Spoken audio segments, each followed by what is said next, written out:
Hey guys, we are reacting to BuzzFeed Unsolved Suspicious Death of Harry Houdini.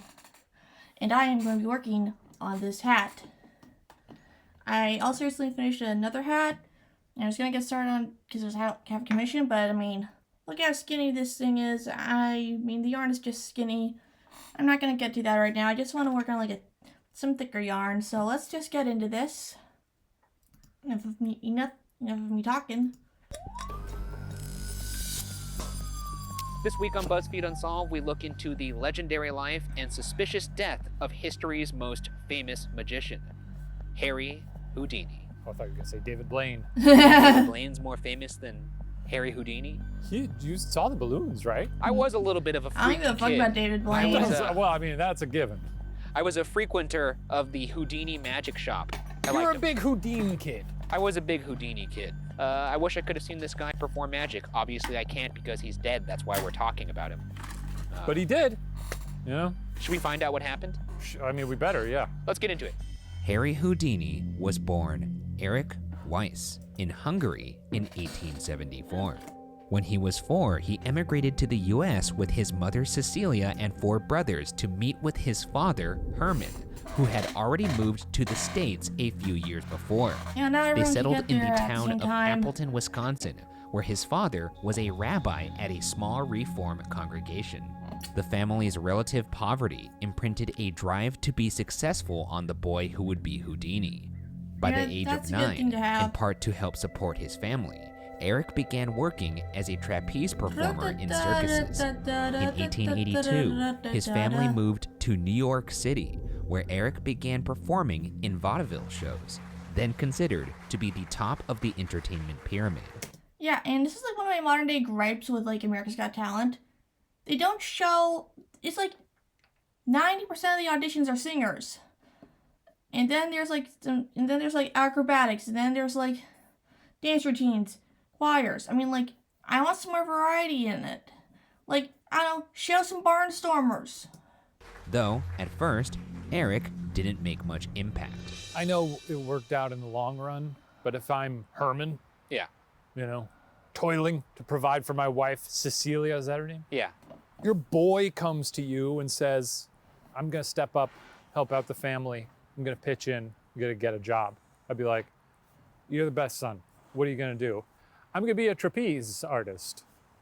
I'd be like, get out of my house. In 1891, a 17-year-old Eric and friend Jacob Hyman created an act that included a basic set of card and magic tricks called the Brothers Houdini.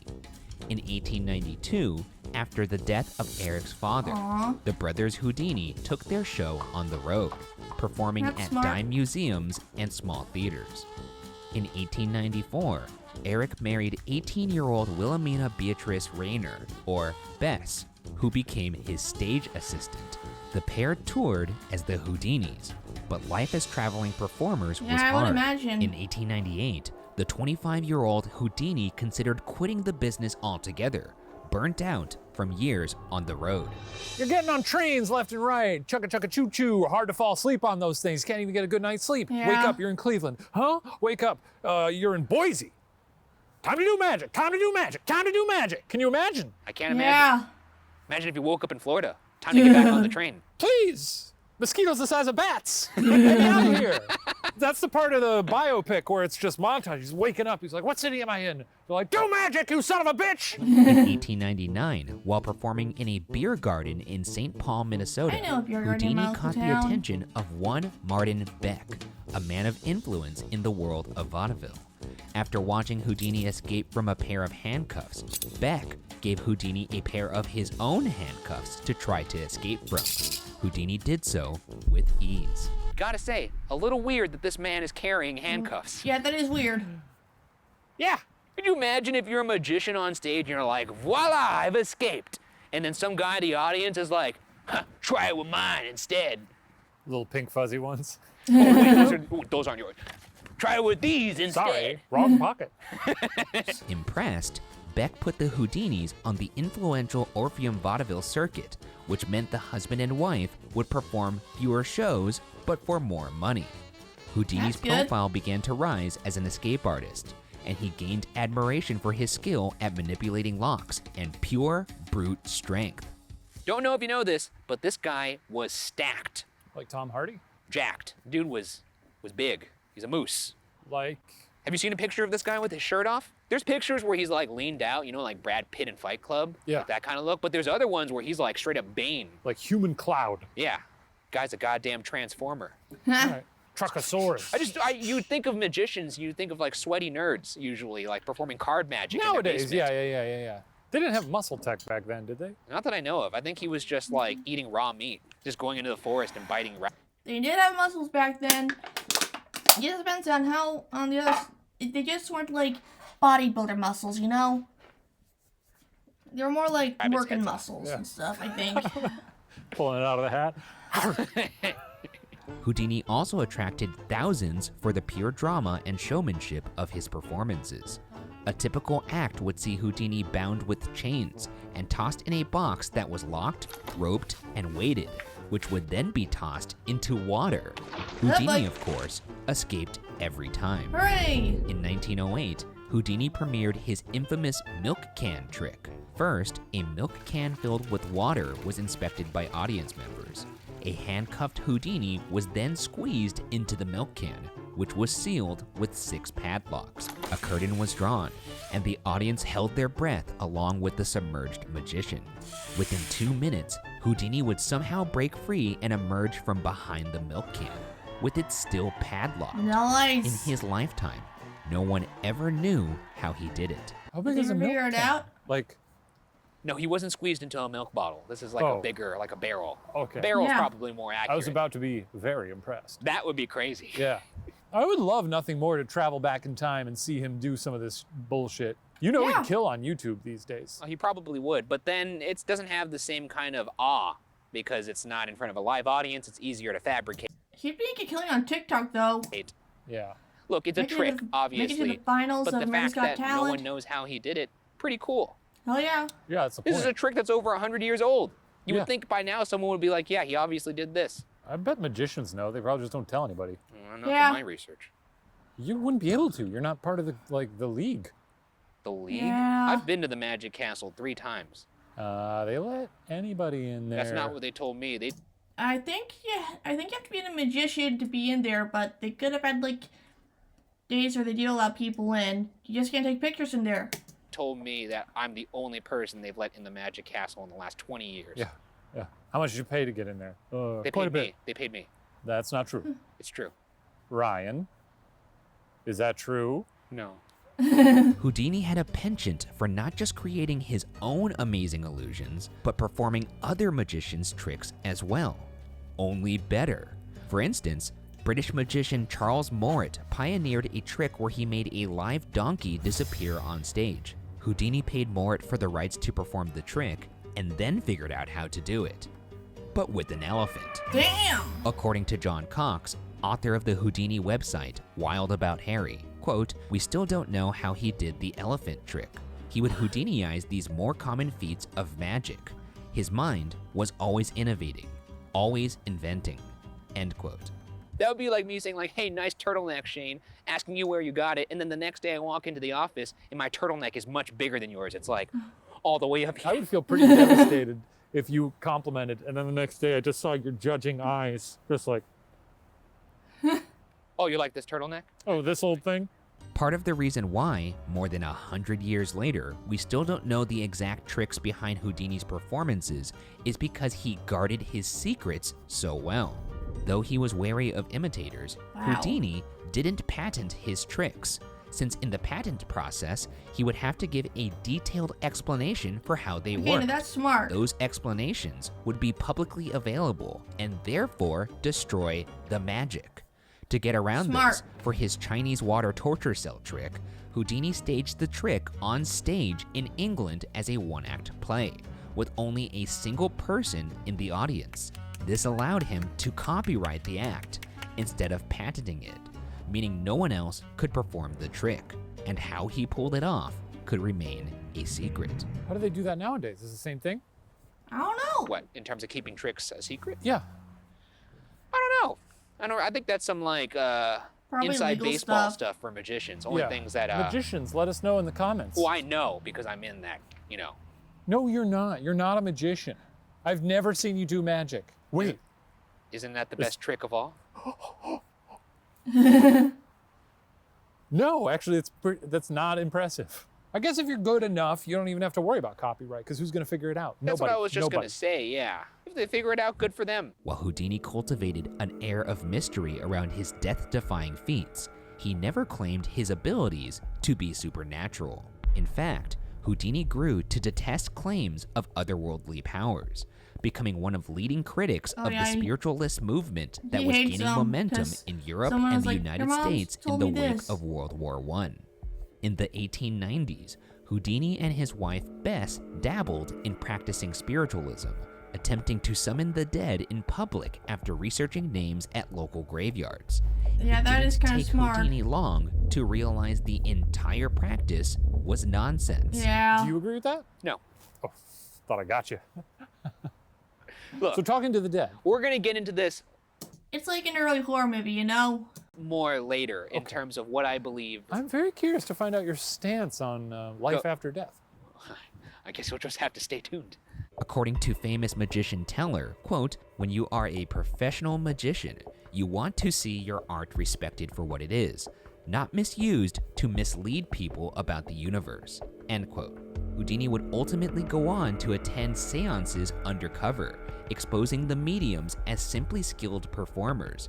He would also recreate their tricks at his own shows, asserting there was nothing supernatural about it.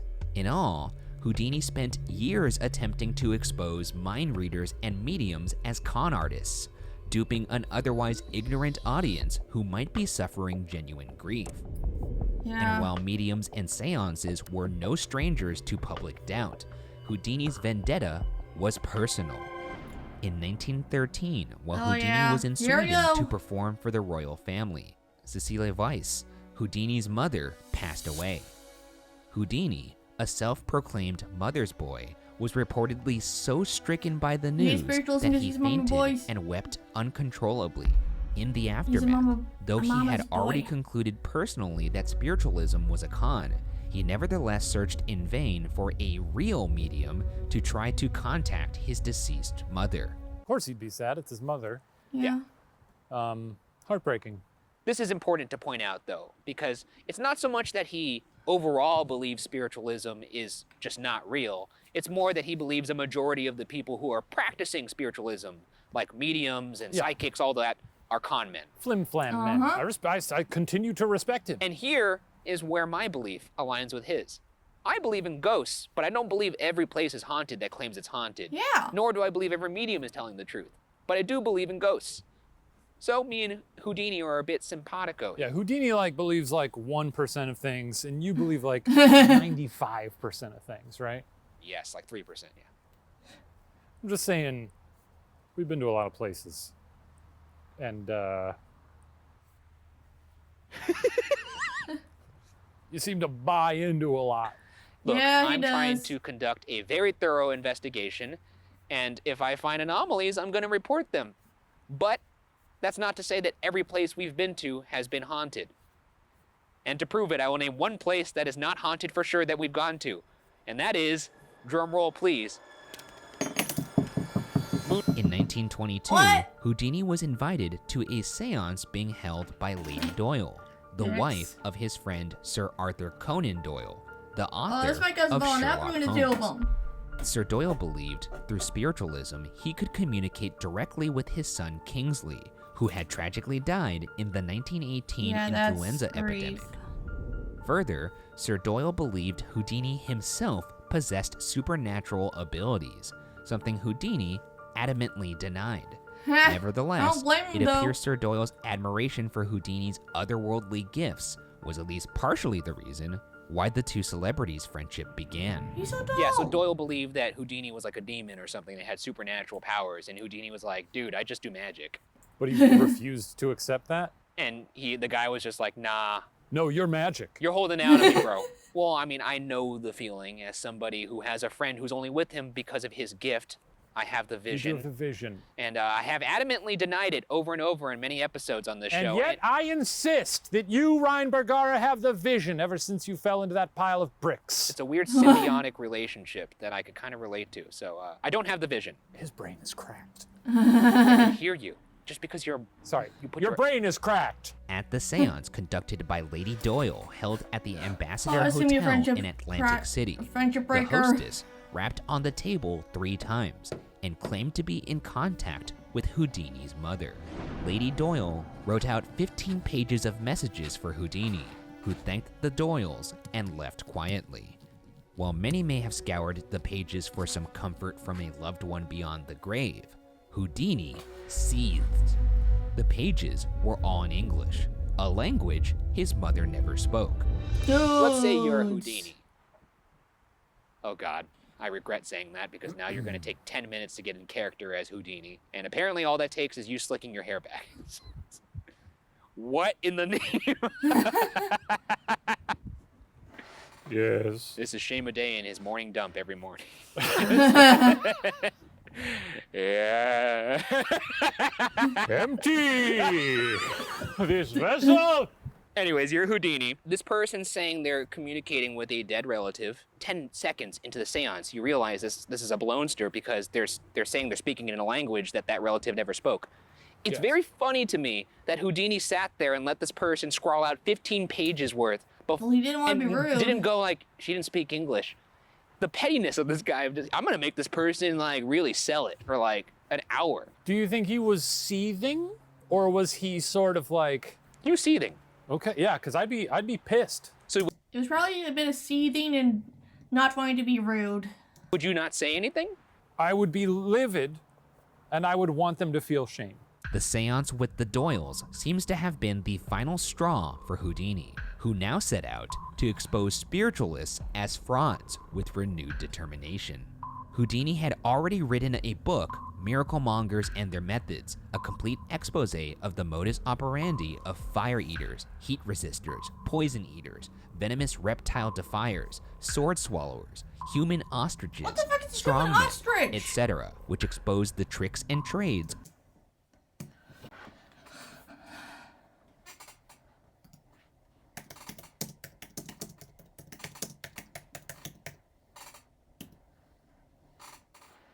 A human ostrich is a freak show attraction. Someone who'll eat anything. Oh. of various sideshow level acts claiming miraculous feats. He started off at the bottom of the barrel, doing a bunch of sideshow acts, essentially. Now here he is writing a book exposing all these sideshow acts. Like, what did the sword swallowers do to him? What did the human ostriches do to him? By the way, What human does that mean? human What the ostrich fuck? is a person, a human who just eats anything, like glass, or like a fucking soda can. Now, my man David Blaine did that. I'm just saying, it's weird for me to just have him go, I hate spiritualists. I'm gonna come after every sideshow performer there ever was. Oh, and you make sure want no one could perform nuclear? except me. Well, but at the same time, someone could take him down too. If they figured out his tricks, they could go after him, and nobody's doing it. So I guess Yeah. he's the best. And if he wants to take everybody else down, then good for him. Houdini followed that book up with A Magician Among the Spirits, a scathing expose on the spiritualist trickery. He also went forward with a 40-page illustrated pamphlet dedicated to taking down one popular medium in particular, Boston's Mina Crandon, also known as Marjorie. The pamphlet was appropriately titled, quote, Houdini exposes the tricks used by the Boston medium Marjorie, end quote. Oh, For that's as gonna be gifted as he beef. was as a magician, not much of a wordsmith, this man. Would have worked as a YouTube title. That's true. Yeah. A little long. Could have. I'm clicking. He gets his name up front. You know, he's not just like, the fraud, Marjorie. He's like, yo, I'm in this one. Check it out. Do you think Houdini would have been an expose vlogger in today's world? Yeah, big time. probably. With just thumbs of him going like Yeah. looking surprised with question marks on it. Is Marjorie real? You'll never believe what I found when I Googled Shane Madej. Houdini also began lecturing around the country about, quote, fraudulent spiritualistic phenomena, end quote, going so far as to testify before Congress in 1926, lobbying for a bill to regulate mediums and fortune tellers, potentially threatening to charge those, quote, pretending to tell fortunes for reward or compensation, end quote, with a crime. Unfortunately for Houdini, his campaign would be a short-lived one. On October 11th, 1926, Houdini broke his left ankle during a performance in Albany, New York. I kind of hurt my ankle a little bit earlier this week. I tripped on a giant metal thing in the dark when I was throwing out the trash. In the dark. Not the smartest move.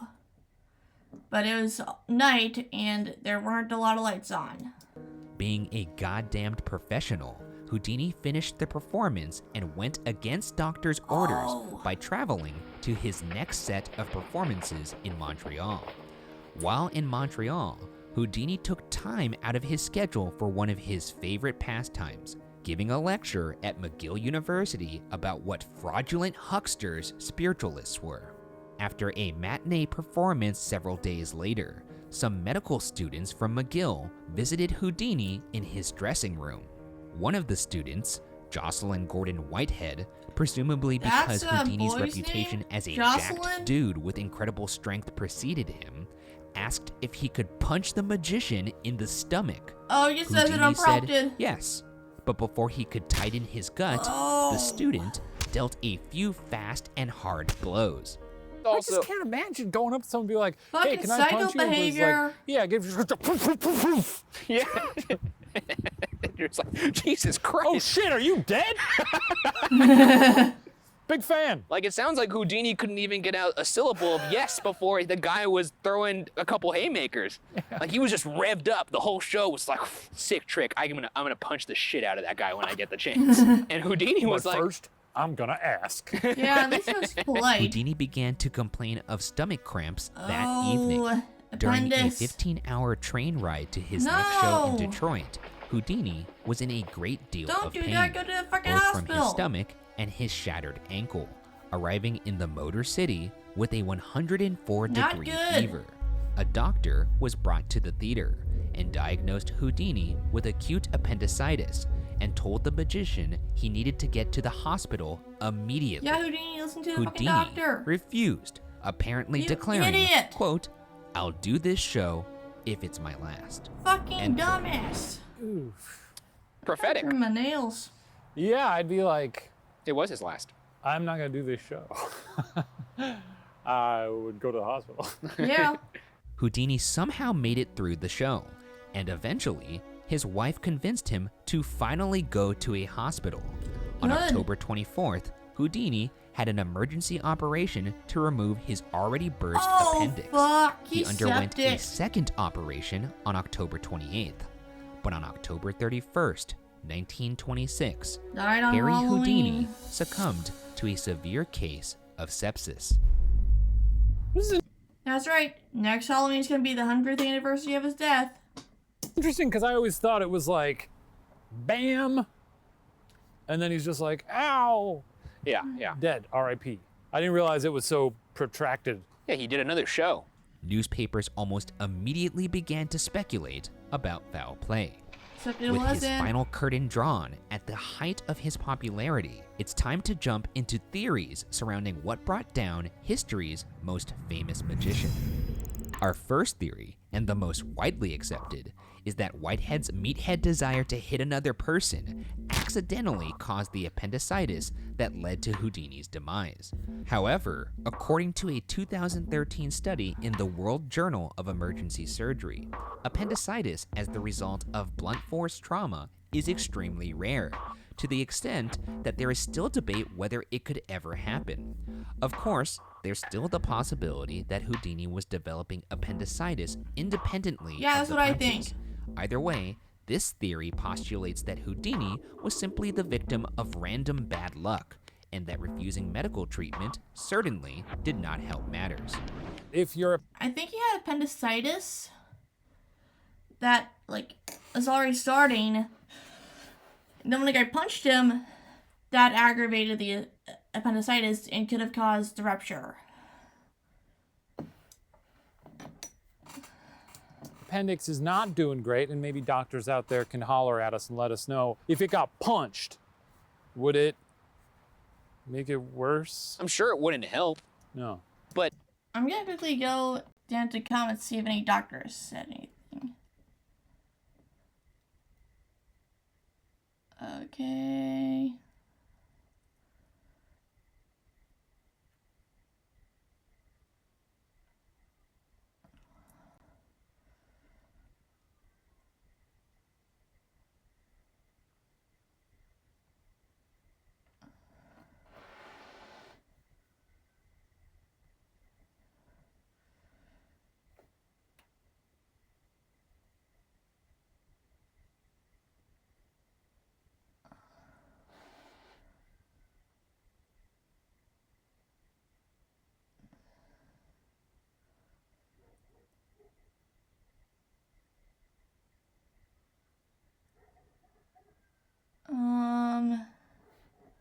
Okay, med student.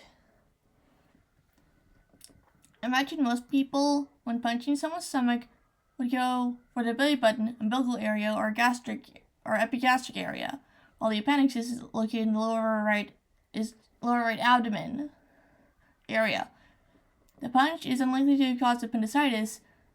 It's likely to aggravate the already pre-existing appendicitis, causing it to burst. A burst appendix is always worse prognosis because the bacteria spreads easily in the abdominal cavity, causing other complications.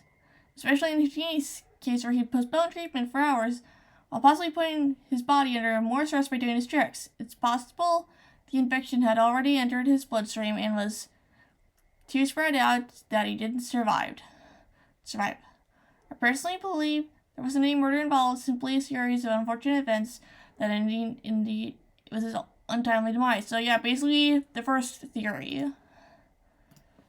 like I just said, they're not even sure that it could be caused by blunt force trauma. It's Yeah. it's possible that it was just going to happen regardless. Yeah. In fact, this might have actually been, in a weird way, if you want to spin this, it could have been like a lucky turn of events if he went to the hospital. Yeah, but in the same way, maybe it's unlucky because of the No, punch. He was like, well, I got yeah, punched, I'll be fine. Whereas if it would have happened without the punch, I see. He doesn't strike me as the kind of cat that would be like, stomach's hurting out of nowhere. Got to go get this checked out. yeah, Yeah. He's probably more like, I've escaped from a milk can. I could do anything. I guess, yeah. Yeah, hubris. Go to the hospital if you're hurting. Yeah. Yeah. Moral of the story. Our second theory is that Whitehead was an assassin No, sent to try to it's the murder first Houdini theory. by punching him to death. Houdini had no shortage of enemies, whether it was the other magicians he was constantly belittling, the individual mediums he was writing pamphlets discrediting, or the entire field of spiritualism that he was lobbying to make Which illegal. I kind of agree on. Perhaps someone got fed up with Houdini and wanted to prevent him from doing any more damage. Admittedly, this Spiritualism theory might is be- a little might be weak. legalized. As we already said, trauma-caused appendicitis, and shit. if it even exists at all, is very rare. So it would be a pretty ineffective assassin who chooses that as their preferred means of murder. I will say, it's a very narrow window if this person was the perfect assassin to know that there's a 0.001% chance that you could cause appendicitis from blunt force trauma, despite Yeah, some it's people not even weird. thinking that's possible. It's But not possible. Whitehead was a med student. Yes, but them saying that there's a very, Yeah, in the very rare 1920s. chance does not mean it's not like Smaug's scale that you have to shoot a little arrow into. It's just saying Yeah. like the likeliness of that happening Yeah. is almost impossible. Like, and- not that there's Yeah. a very specific technique Yeah, like to it. they don't have posters at med school where they're like, all right, here's the kill zone right Yeah. here. If you punch right here, this guy's appendix is gonna go boom. Our final theory is that someone from the spiritualist underworld poisoned Houdini while he was No. in the hospital. We've already mentioned the spiritualist He died of community's sepsis. potential motivation for assassination. And according to a Houdini biography, The Secret Life of Houdini, poisoning was their preferred method of murder. Despite receiving death threats, Houdini and Bess traveled without security. Apart from explaining why random med school students could punch him on a whim, this means there would have been plenty of opportunity for a spiritualist with a syringe to get to a Houdini while he recovered from surgery. Houdini was buried without an autopsy, meaning there is no Yeah. evidence to disprove or prove this theory. The And it's not like they can do an autopsy now. He's like probably a fucking skeleton at this point. poison's weird because he was clearly in distress well before he went to the hospital. So at that point, yeah, I guess you could finish the job, but it seems like he was in pretty dire straits. So Yeah, I mean, sepsis is not a joke. Yeah. nothing funny about sepsis. They didn't need to poison him. Like, a spiritualist assassin could have been like, could have like looked at a medical chart and been like, actually, we should probably see how his condition is currently. I'm not laughing. Seems like you're throwing down the gauntlet. Just let it Sepsis. happen. Yeah. No laughs here. What do you want from me, man? Nothing. Just saying, we're not laughing at it. I'm not. I'm laughing at you. Are not you laughing I'm at laughing sepsis? at you not laughing at sepsis, which is not something to laugh about. He's laughing at sepsis. I'm laughing at you not laughing. Houdini's sudden death shocked the world. The New York Times wrote of the collective disbelief that Houdini, quote, who so often had seemed to thousands to be cheating the very jaws of death, end quote, could die from the likes of appendicitis. If some angry spiritualists were behind Houdini's death, their plan ultimately backfired. Yeah. Even in death, Houdini worked to discredit their field. Hell as yeah. He and his wife had agreed that when one of them died, the other would try to contact their deceased spouse. For 3 years, Bess tried to make contact with her late husband. No medium was ever able to relay their prearranged code. Cool. Which is, I won't lie, baller as hell. Yeah. I feel like we should develop some sort of code between us that if one of us dies, well, I'll tell you what. Oh. In the event of my untimely death, fingers crossed it doesn't happen. If it does, Yeah. I will do everything in my power to prove that ghosts are real. I will show up at every haunted house, and I will paint the walls with, like, ghosts are real. This is Ryan Bergara. Suck it, Shane. Stuff like that. It'd be funny if ghosts were real and you were on this mission and you died and you just went straight to hell. Would you even hunt for me if I died? No. My ghost? Not even in my memory, just like one? I'd like turn on the radio every now and then. And you could do the thing that ghosts do, which is manipulate the airwaves. What if you did a spirit box session and it was the clearest one ever, but it still sounded like, Hi, it's me, Ryan Bergara. I told you ghosts were real. Suck my balls, big boy. You're like, I don't know, dude. Since we're unable to reliably communicate with Harry Houdini, the mystery of whether he was murdered by slighted fortune tellers or simply the victim of gastrointestinal trauma remains, like the secrets behind some of his amazing tricks, unsolved. Well, I got the crackles on my end.